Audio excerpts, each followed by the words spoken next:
We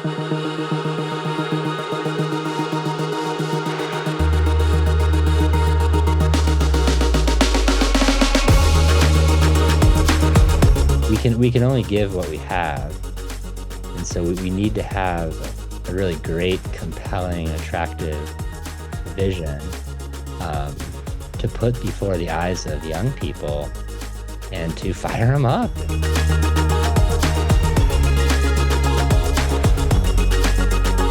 Welcome to Acton Line, a product of the Acton Institute for the Study of Religion and Liberty. I'm Mark Townsend, producer. On today's episode, Acton librarian Dan Huger speaks with Stephen Smith, Dean of Humanities, the Temple Family Chair in English Literature, and Professor of English at Hillsdale College about St. Thomas More, William Shakespeare, and Christian humanism. What is the Christian humanist tradition? How does St. Thomas More exemplify that tradition? How was William Shakespeare inspired by More's life, scholarship, and sensibility? And how can we revive the humanities and continue the Christian humanist tradition today? You can find additional resources in the show notes for this episode, as well as find previous episodes of Acton Line at acton.org/actonline. And if you like this program, you can help us reach even more listeners by sharing it with a friend and leaving us a 5-star review on Apple Podcasts. We welcome your comments as well. Acton Line is available on Apple Podcasts, Google Podcasts, Spotify, or wherever you listen. Welcome. My name is Dan Huger, Librarian and Research Associate at the Acton Institute. Today I'm joined by Stephen Smith, Dean of the Humanities, the Temple Family Chair in English Literature, and Professor of English at Hillsdale College. He is also co-director of the Center for Thomas More Studies. In 2006, Stephen was named the Hillsdale College Professor of the Year and earned the Doherty Award for Teaching Excellence. He is the co-editor of the Essential Works of Thomas More from Yale University Press, as well as a Thomas More sourcebook from Catholic University of America Press. He is also a frequent essayist and book reviewer. Today we'll be diving into Christian humanism and two of its greatest early modern practitioners, St. Thomas More and William Shakespeare. Stephen, welcome to Acton Line, and thank you for being with us. Daniel, thanks for having me on. It's great to reconnect after many years. Yes, this is when I said that teaching award in 2006. That was when I graduated, and I had Dr. Smith before he was universally recognized and acclaimed. And it so was, you know all the secrets. I do. You had to memorize poetry in that class, which I think I got 70% of what I was supposed to memorize, and I think I got the corresponding 70% grade on that. I've since gotten better with memorization. One of the things, we've talked on Acton Line before, we've had conversations with Brad Berzer, fellow faculty member at Hillsdale, about Christian humanism, and he roots, his perspective on that tradition is sort of rooted in early 20th century figures like Irving Babbitt, Paul Elmer More. Alan Jacobs at Baylor University wrote a book a number of years ago on a bunch of post-war figures. The Year of Our Lord, 1943, Christian Humanism in an Age of Crisis, in which he talked about W.H. Auden, C.S. Lewis, Jacques Maritain, T.S. Eliot, these sorts of figures. And today I wanted to talk about these earlier figures in Christian humanism and that tradition, because it's in that Renaissance, early modern period that we really get a renewed interest in the humanities. And you get figures, statesmen and saints like Thomas More that really pick this thread up with new energy in their own time. How do you, this is sort of a contested term. There's a lot of renewed scholarship on it. How do you think of Christian humanism as a general concept, and how does somebody like St. Thomas More fit into Christian humanism, and why is he such a great exemplar of it? Well, I think that he really was interested in a crucial question, which is, what does a human being really need to live fully and well in this world, fit for all of its duties, kind of ready for all of its challenges, and also prepared for the next world as well. And so this desire for, fully alive humanity and the challenge of, educating a person and forming a person deeply in their humanity is at the heart of More and his friends' work. So I think that that's how I come at it, and I think of somebody like Thomas More as a great example of humanity, a kind of full, strong, active, um, thoughtful humanity. And for More, he had a particular interest in what I would call and what others have called being a leading citizen in this world. And so, how one educates a person, prepares a person to be a leading citizen in this world was very important to him. And he thought, an earthly city, a country, a culture, really stands or falls by the character of its leading citizens. And so there's the interest for him. Yeah, if you look, there are a bunch of early modern figures. I think, you look back at Reformation figures like John Calvin. The number one authority he cites outside of the scriptures is Cicero.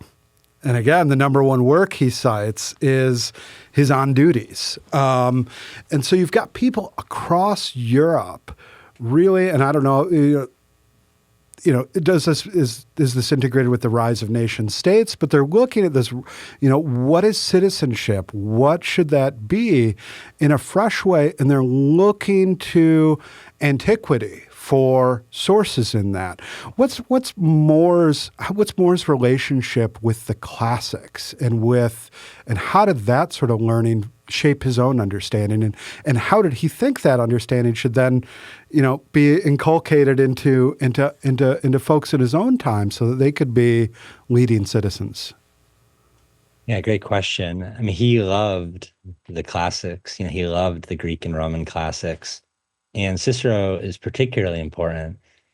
When you're dealing with the classics, a number of them are going to, emerge as being like the real fonts of light and wisdom about living well in this world.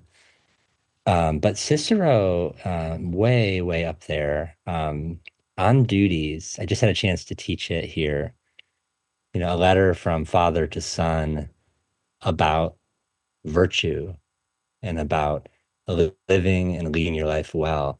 That last work of Cicero's, so powerful and such an amazing font of light and wisdom. The other one that is particularly important is Cicero's great essay on friendship, which is also one of his late writings. And I think one of the most stirring and attractive and beautiful and helpful points of emphasis with Thomas More is precisely friendship. His lifelong friend Erasmus said that More was born for friendship, and he thought that if you wanted a great example of the arts of friendship, of how to be a friend, how to live friendship in exemplary fashion, you could do no better than look at More. So that work on friendship, I would encourage your listeners. It's only about 25 pages long, but like On Duties, it's an incredible source of light and wisdom.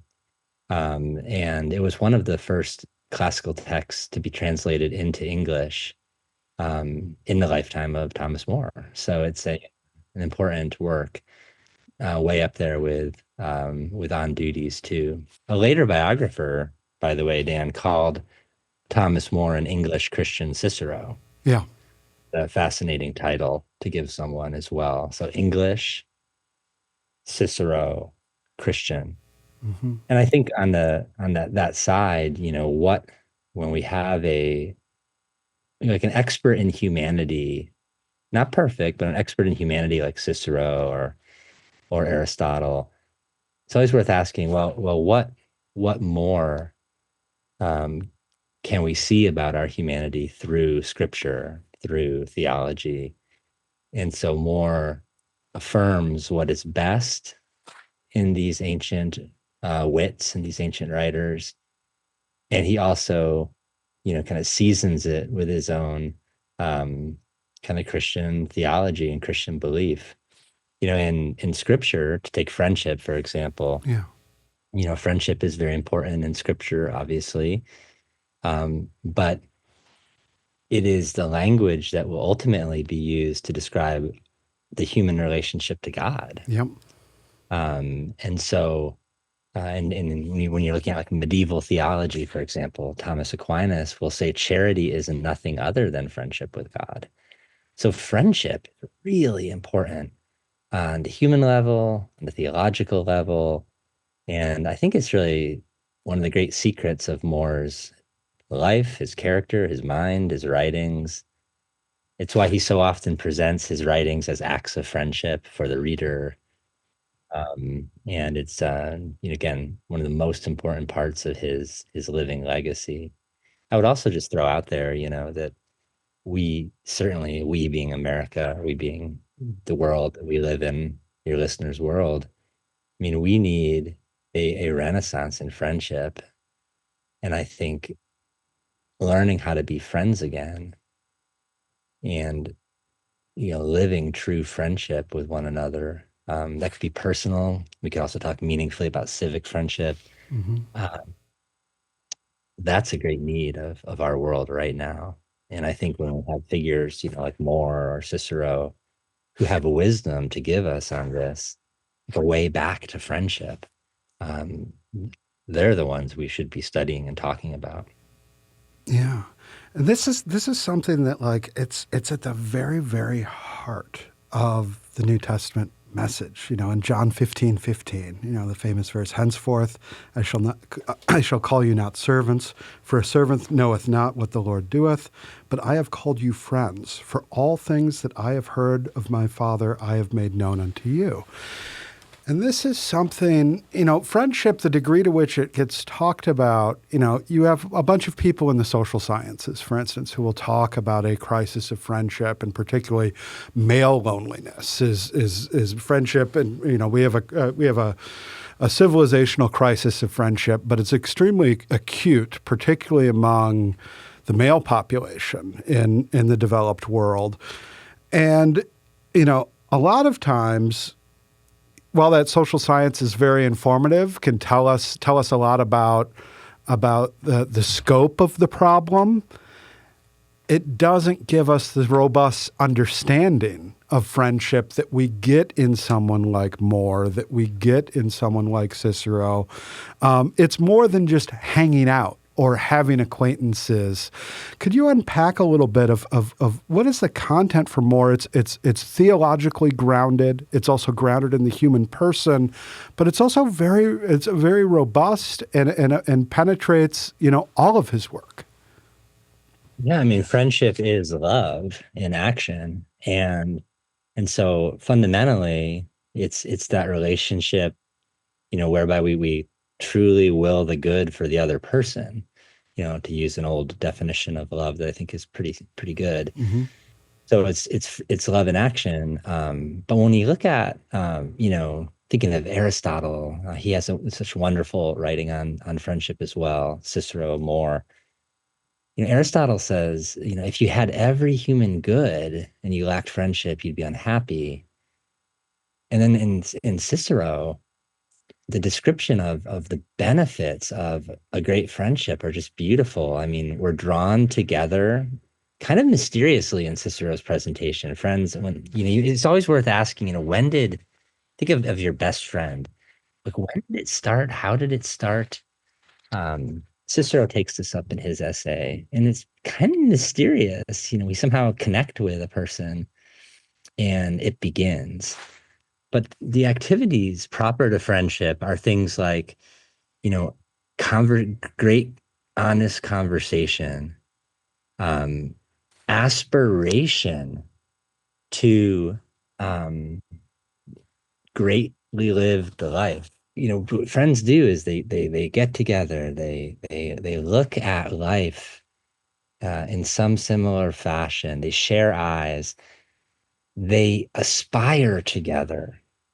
They are honest to with one another. They challenge one another. They correct one another when they have to.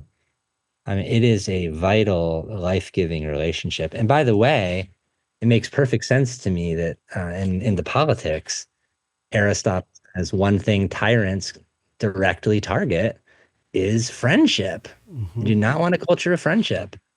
Not on the program. You Yeah.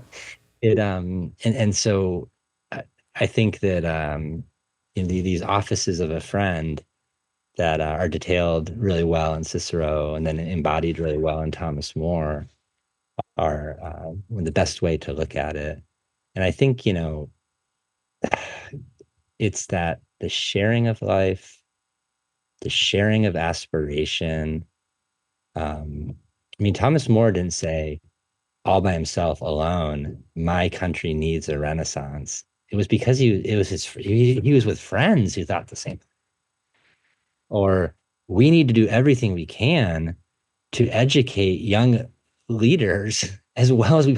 These were thoughts and convictions that were shared by a group of friends Mm-hmm. who also urged one another on. So I just think really one of the big takeaways for me in studying Thomas More is the importance of friendship. I mean, it's way up there. So these friendships in Moore's personal life, because you painted a really compelling portrait of how this was essential to his writing, essential to his work, and that his work itself worked its way out through these networks of friendship, through these long correspondences, personal friendships across and not just immediate friendships, but friendships that extended across space and time in some ways. And that scholars talk about this as the Republic of Letters, is that there's a rich correspondence between figures of great learning in this early modern period, where ideas and relationships and cooperation is happening internationally, but at this level of deep shared learning and experience, and cultivating a real community in a way that is more international and global than had been possible in earlier times. What do you make of that? I guess Erasmus of Rotterdam is, of course, one of these figures who's close to More. What are some of those other relationships that weren't necessarily across the street, but were still deep and formative for More, and helped propel his vision? Well, I think that when we read, when we study a book, if we do so in kind of Morean fashion, we have the opportunity to cultivate a relationship with the author and a friendship with the author. I mean, I've been very struck by this just personally myself, studying More, that the writings themselves are presented in their context as acts of friendship. But you can sense the hope of the author that the reader will enjoy this relationship as well, this friendship. And More and his friends were very long-sighted.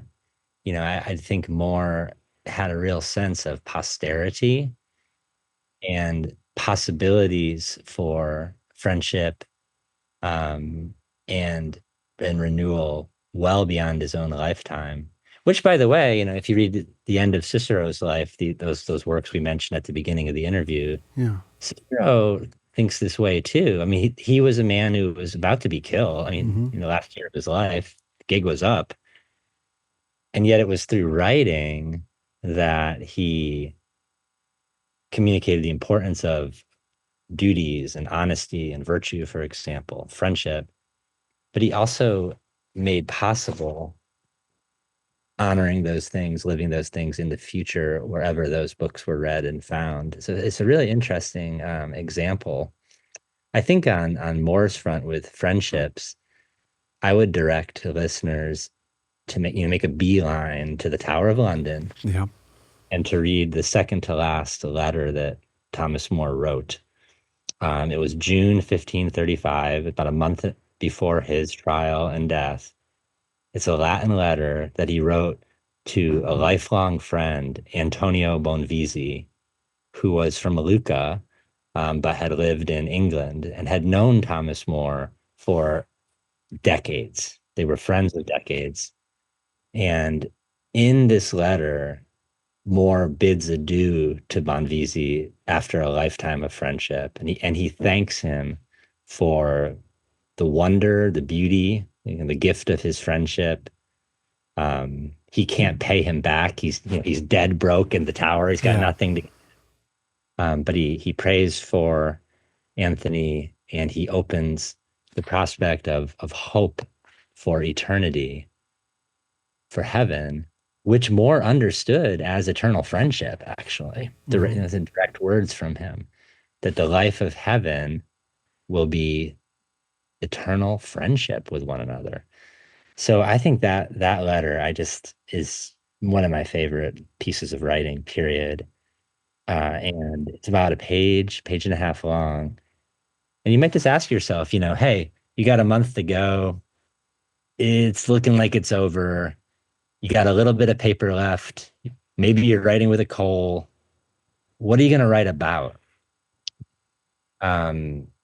More sends a thank you note to his best friend of decades.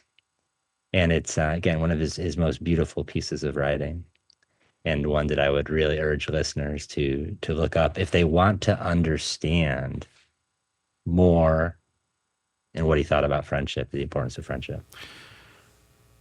So there's this connection that More is cultivating in his time and then through time, because he produces a number of literary works, and you've talked about how he's very conscious of posterity. One of the interesting connections that you brought to light to me was that Shakespeare is very directly inspired by More through some of his histories, and we usually don't. I mean, most Americans are familiar with Shakespeare. Most Americans, at least when I went to high school, I'm not sure if they still do, but we read a number of plays in high school. At Hillsdale, you read a lot of Shakespeare. It's a great experience. It's highly recommended. He has this really robust understanding of the human person. But there's also, there's more going on there, no pun intended, than clever plots and jokes and drama. There's something deeply human. And there's also like a preoccupation with history in Shakespeare. You have all of these histories. The first Shakespeare play I read was Antony and Cleopatra in a high school English class. I think it was a 10th grade high school English class. And, he returns to both portions of English history, but also classical history as well. The direct question is, how is Shakespeare inspired by More in that? And then I guess, what do you make of that in general, of this preoccupation with histories that Shakespeare has? Well, wonderful question. I'm teaching Shakespeare this semester to a just wonderful class of students here, and we're doing Hamlet to the Tempest on the theme of and case studies in the leaders, studies. But the first part, the Thomas More Shakespeare connection. I think I had a very similar experience. I studied Shakespeare. I loved Shakespeare. And I just simply didn't know the extent of the connection between the two of them until I started to study Thomas More. So quick version is Shakespeare's breakthrough tragedy, Richard III, which is one of his, which wonderful play, one of his most powerful works, written with all the strength of his youth. The major source of that play is none other than Thomas More's History of Richard III, which survives in both English and Latin versions and is one of More's best pieces of writing. Thomas More, at the same time as he was writing on Utopia, by the way, same set of years, wrote this tremendously insightful study of his own country, of its leadership, its laws, and its collapse into tyranny. So that work, I know I'm giving listeners a lot of to-do list items here, but take a look at Thomas More's English History of Richard III. One of my favorite pieces of his English writing, especially, is brilliant. And then as you get used to it, read it over, you might want to think of a young man in London who's got crazy game with drama, William Shakespeare, running across this work with that interest in history, Dan. Yeah. From his most brilliant predecessor countryman, and thinking, I want to do something with this one. And I've always thought that, make a long story short, I've always thought the young Shakespeare may very well have been Thomas More's best student. So he really responds to Thomas More's History of Richard III, to Thomas More's study of tyranny, his presentation of Richard, so much in that work. The other thing that listeners would be very interested to know is that if that weren't enough, Thomas Shakespeare and a group of London playwrights also collaborated on a play that was never produced but survives, called Sir Thomas More.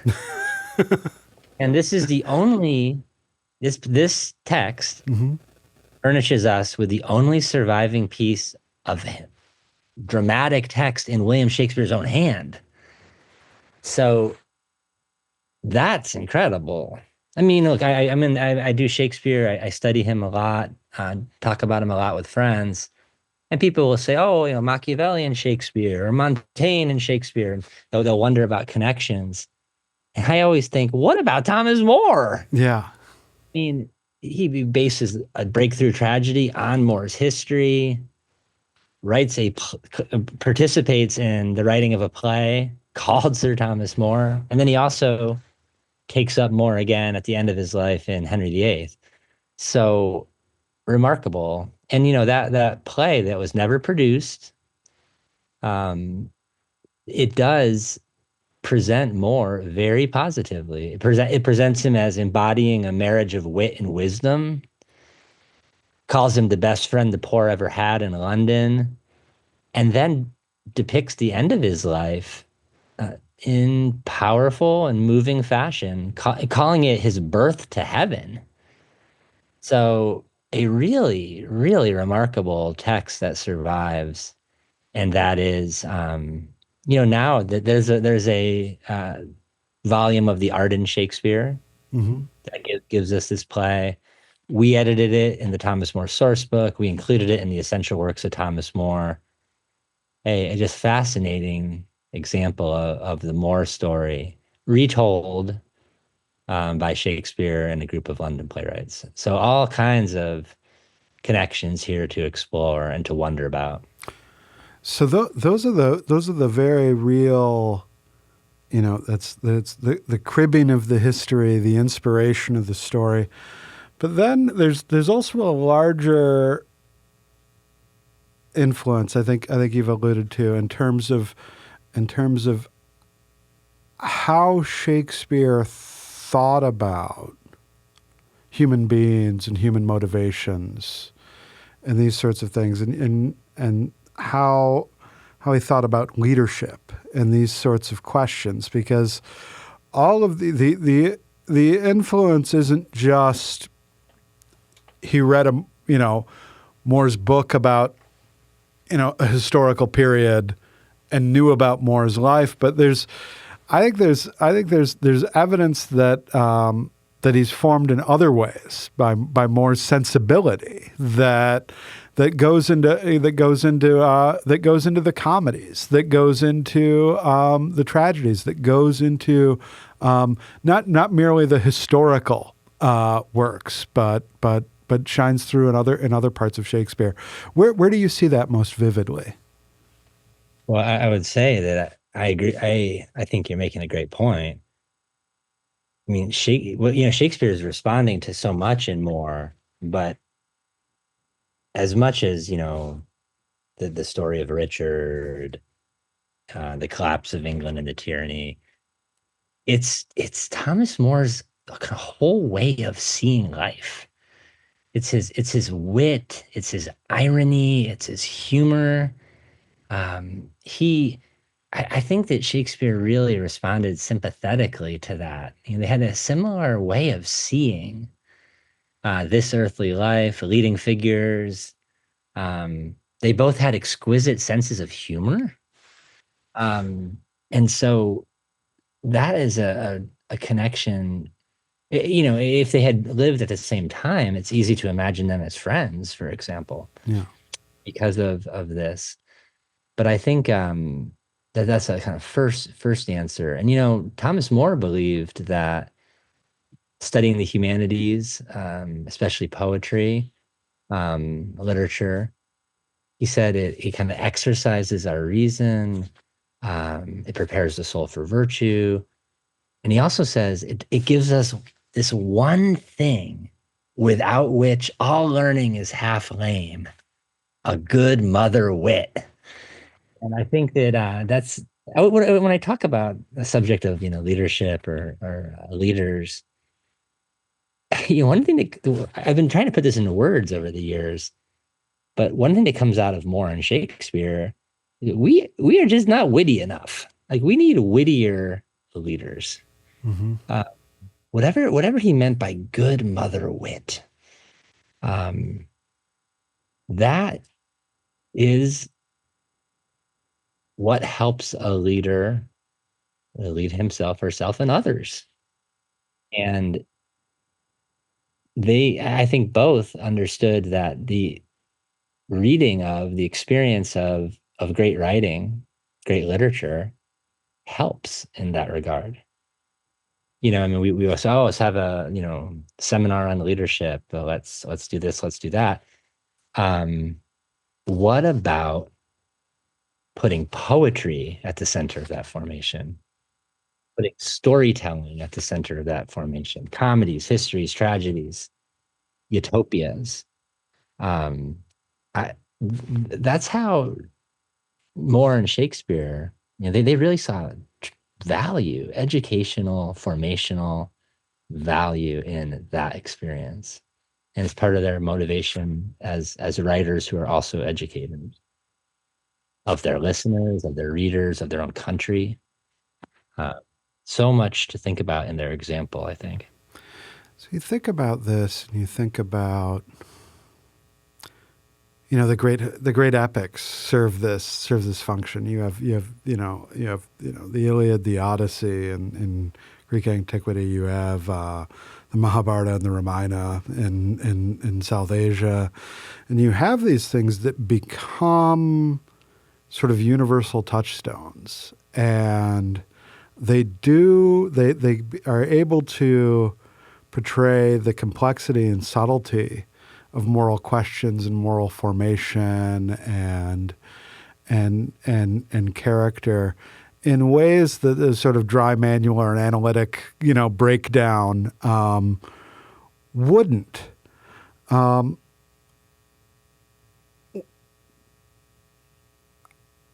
How do we get back there?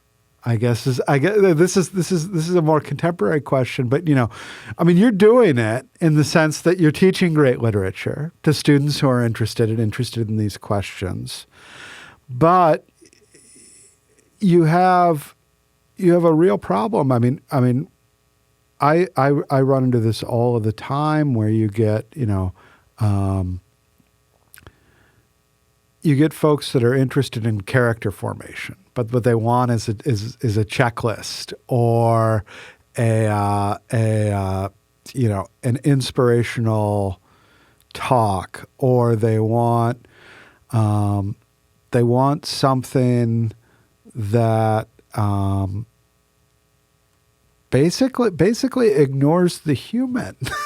It ignores the sort of embodied, embedded sense in which we are, and which gets translated in remarkable ways in human literature. But we really don't have a great analog for. There's no way around the humanities for doing this. I mean, the closest thing you get is life experience, but life experience is limited. All of us have very hard limits on what we can experience, the friendships we can have, and literature allows us to transcend that in some ways and to gain access to people and experiences we wouldn't otherwise have. How do you sell that in a modern time? It's like Moore and Shakespeare both are sort of animated by the belief that like this is how it's done, and they've embodied this in their own lives. How do we do that in the modern world as opposed to the early modern world? Are the challenges different, or are they the same? That's a wonderful set of questions. Here's the thing.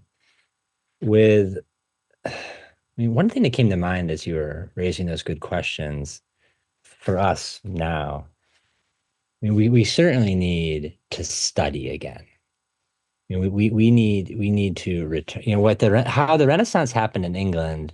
There's a lot of answers to that question, but one is they went back to the fonts. They returned to the fonts. In that case, maybe classical fonts, full of light and wisdom on living, leading your life well, reality, nature, everything. So we need to take a page out of their playbook and go back to these fonts, but with serious purpose. It can't just be like, I'm going back to Shakespeare and it doesn't matter what he means, or he can mean anything, or that's just, frankly, it's not true. But I think returning to the fonts with our wit, with our friends, and ready to be seriously challenged again by these works, helped by these works, that's got to be one of the most important things to do. But the other thing I was thinking when you were talking, Dan, was we need to make things again. Like, we need stories like this again. We can't just be, hey, look, thank goodness he wrote Utopia and Richard III, and thank goodness there's Hamlet and King Lear, and thank goodness there's The Tempest or Much Ado About Nothing or fill in the blank. Thank goodness we can go back and study. What about making again? What about giving our culture stories again that are worth their serious attention and that are of the utmost service to them? We need artists again. Yeah. That's what I think. We need artists and thinkers again who are willing to take the hazard of making and putting it out there again. I've been working on Milton recently, and one thing that struck me about Milton is that when he thought about his own life, and when he thought about writing and everything, he had the chutzpah to say, I've been given a gift. I need to exercise it. It's a duty. It's important. And I'm going to put it at the service of my country. I'm going to try to serve as the teacher of my own culture, as the poet, as the educator. And then he did it, and I think that's another benefit to studying the past is, that's what one man in London did centuries ago. Why not now? Why not again? Now, he had extraordinary personal formation and he was a genius. Oh, okay, sure. But I think we need to be making again. And we need to be um, helping these aspiring, talented young people um, in that way. One more thing. You mentioned the epic tradition, Yeah. which is a terrible thing to do. You're distracting me, Dan. If you're bringing up all my favorite things. Yeah. But I was thinking of Dante as well, Mm-hmm. who made the Divine Comedy, which is obviously a wonder of the world, and is among the most remarkable experiences you can have of reading and living and studying.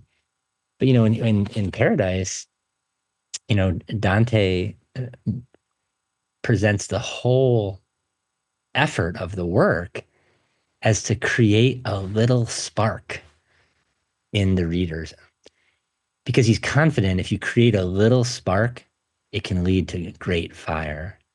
And he also identifies, one of his key audiences as leaders and artists of the future. Mm-hmm.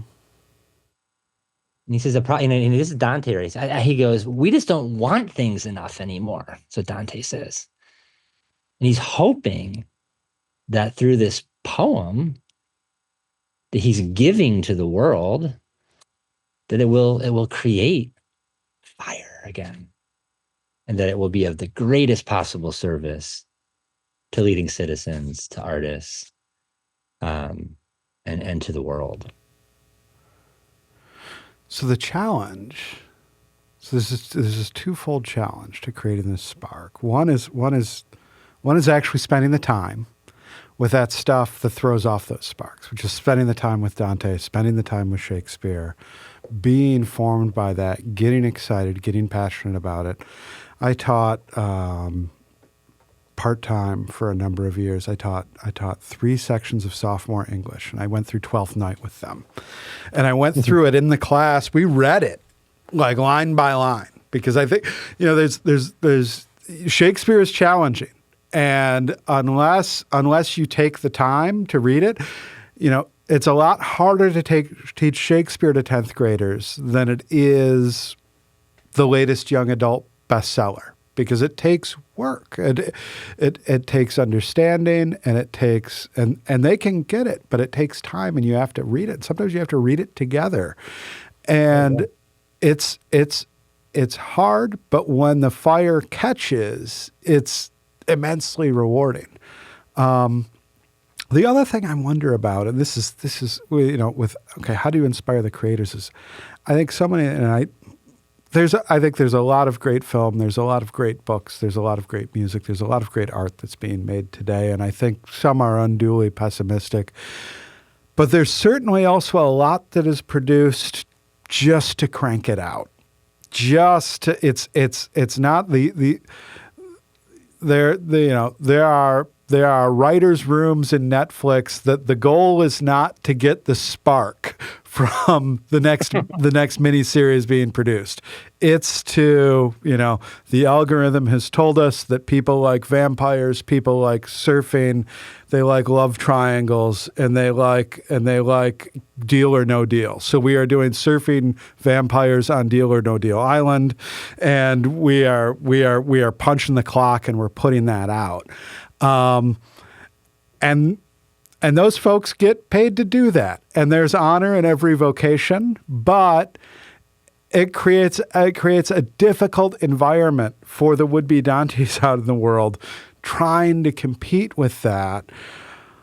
What are some of the new, what are some artists that inspire you, that people that around today that are doing that? You don't want to say so-and-so is the next William Shakespeare, because they're not, or so-and-so is the next Thomas More, because they're not. But there are people that are striving after creating that spark, who are rooted in the past, that have an understanding of the human person that all of us could benefit from. Who are some of those creators out there today that sort of inspire you? Well, I think on the writing side, I think one thing we would have to return to is a really serious sense of what a writer is and what a writer is doing. I mean, when you go back to Moore and Shakespeare, they when they ask questions like that, they had Aristotle's Poetics. They could say, I'm trying to represent something. I'm trying to make an image and give it to the reader. Or they had Horace, who said, you've got to delight and teach. Like that's what good poetry does through its living words. Like they had resources um, through which to really ennoble and enliven the task of the writer, the understanding of the writer. I think that's pretty important. Um, instead of telling people, "Hey, you're pretty witty and you're good with words and you can make a lot of money if you just follow the algorithm." Mm-hmm. Why not put a nobler, greater, more challenging vision in front of them um, and see what happens? And that could also happen, by the way, through friendship. But I was thinking in regard to your question about great works. I just on the level of books, I read The Road recently and was Mm-hmm. quite struck by that novel, which is a father-son story, and quite a potent piece of writing that kind of moved me, frankly.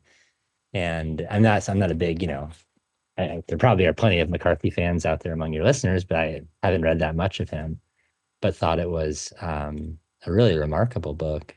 And then on the filmmaking side, a guy I have just been intrigued by to the max. And this is in a way kind of predictable answer, I suppose. But I'm like, who is Vince Gilligan? Does anyone know who this guy is? Yeah. Who made these stories? And I want to meet him. Who is this guy?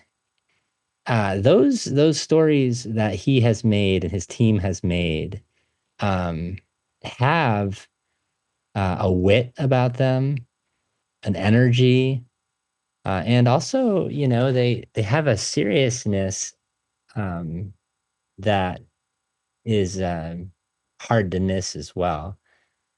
You know, considerations or concerns about justice, for example. Um, and so he's someone who interests me, and I would love to know more about him. Yeah. But I think, to your big question about, helping, informing, and educating, we have to we can only give what we have. And so we need to have a really great, compelling, attractive vision um, to put before the eyes of young people and to fire them up and help them really discover themselves, their talents, and what those talents may really be for. I think that's a really important duty as well. So one of the interesting things, but before we started recording, we were sort of talking about the difficulties of this Christian humanism as a sort of concept. And I think what this conversation has unraveled is this is a little bit of a process, and that this is a technique, and that this is a really it's a civilizational process. There's not 12 points of Christian humanism. It's not a catechism that you agree with. You have this particular political vision or this particular social vision. But it's a project in getting to the very roots of what it is to be a human person, and enlivening that, and sharing that and inspiring that in others in their own lives and in their own creative capacities. And this is a way where you can make sense out of where you've got where you can put Lewis and Tolkien and Moore and Shakespeare and all of these folks in these, and then you can reach back into antiquity, and you can sort of retroactively baptize figures like Aristotle, figures like Cicero, not literally, but figuratively. One of the things that I was thinking in preparation for this interview, I remember my very first class at Hillsdale College. Was freshman year. At that point, it was the core Western Heritage course. And the very first three readings in that course were from Tertullian, Clement of Alexandria, and Augustine. And the basic question was, how should Christians relate to the pagan culture that they are surrounded by, immersed in? And Tertullian's answer was by and large negative, that you should be closed off by it, that you should be wary of it.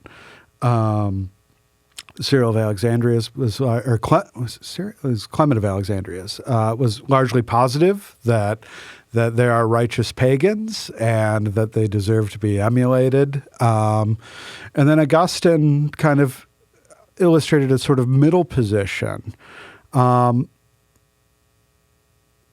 We live in a world in which, when you use the word humanism today, there are certain figures, I think, in the American fundamentalist tradition, the neo-Calvinist tradition among Reformed Christians.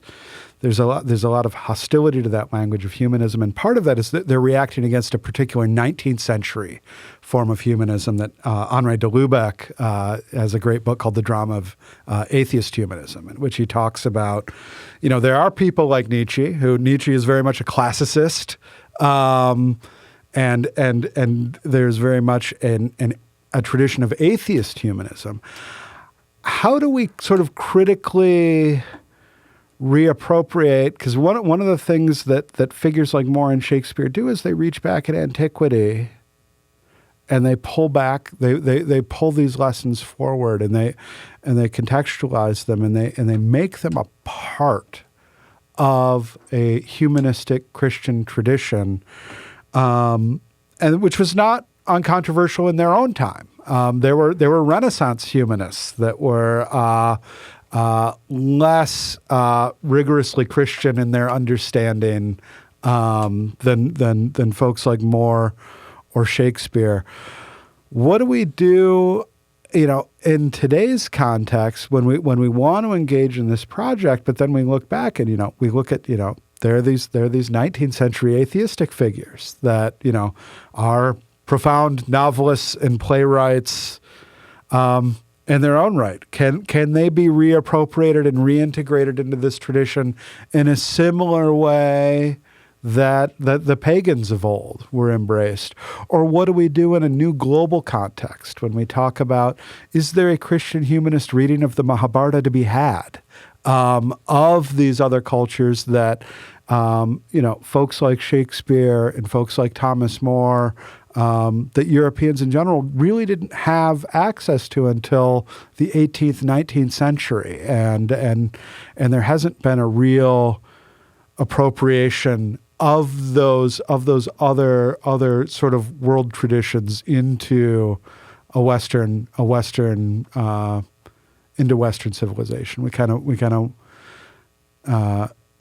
abandoned that project of integrating all of human experience into a common civilizational tradition. And I know that's a really big, shaggy, baggy one to end it on. Oh, I thought as you were speaking, I was thinking, well, what do we share? And I think that, and when I look back at Homer, for example, or Cicero, just to name two of my favorites, or Aristotle, Plato, I mean, what we share is our humanity, and we share nature with those writers and thinkers and poets. And so we're involved in some kind of common endeavor, some shared work, trying to understand our humanity and our nature better. Like that seems to me to be a way to connect and have conversations again together, and maybe even the beginnings of a friendship. So what do we share? We share humanity, we share nature. I'll speak for the human race for a moment. It's not that easy to understand nature. Yeah. It's not that easy to understand our humanity. Some inquiry is pretty serious, I think, is required to do so. And the challenges that those authors faced and the challenges that we faced, are not so very different. And I think that's important. When I think of reading, and I think of these authors, another thing that comes to mind is, the challenge that we all face in getting to know ourselves better and well. There is as much interest in authentic self-knowledge in antiquity as there is in Thomas More. And so that kind of common challenge, I think, and there's help in the ancient authors on acquiring clearer eyes, better self-knowledge. I think that is part of the, a way to come at this. With the 19th century, I might talk about humanism all the time, and sometimes I'll just speak differently because that objection comes up a lot. Yeah. People just hear they hear atheism, or they hear a godless vision of the world, or a man-centered exclusively. And so, words, as Hamlet said, are a challenge. But what I really come back to regularly is, that question we opened with, which was, what do we need to live full, happy, prosperous human lives? What does our humanity really need to be fully, completely, beautifully alive? And that, to me, that's where the true humanism is, because the answer to that question is it's not simple, and it runs from, we need to learn how to understand our own nature, take care of our own nature, govern our own nature, know ourselves, all those things, and then all the way up, we need God. And so that's one way that I've come at it. I suppose as I know we're coming close to the limit, I would just throw out one other thing for folks to read if they're interested in, especially in Thomas More. He did write a letter to his children's teacher. It's called The Letter to William Gannell. And it's a really wonderful place to start getting to know him better, if you want to return to him as a font of light and wisdom. Because in that letter, he explains how he understands education and what he thinks, a talented, young, aspiring person needs in order to grow up into, a great leading citizen. So I just throw that one out there too. There's so much to say in response to that great question you posed, Dan, but those are just a few first thoughts. I think that is a great way to end, is to begin an inquiry, and to begin in our formation, and Thomas More is an excellent guide, and the end goal here is also is well taken, is, any genuine inquiry into the self will come to a knowledge of God, an appreciation of that, because that is whom we are created in the image of. So, Stephen, thank you so much for being with us today on Acton Line.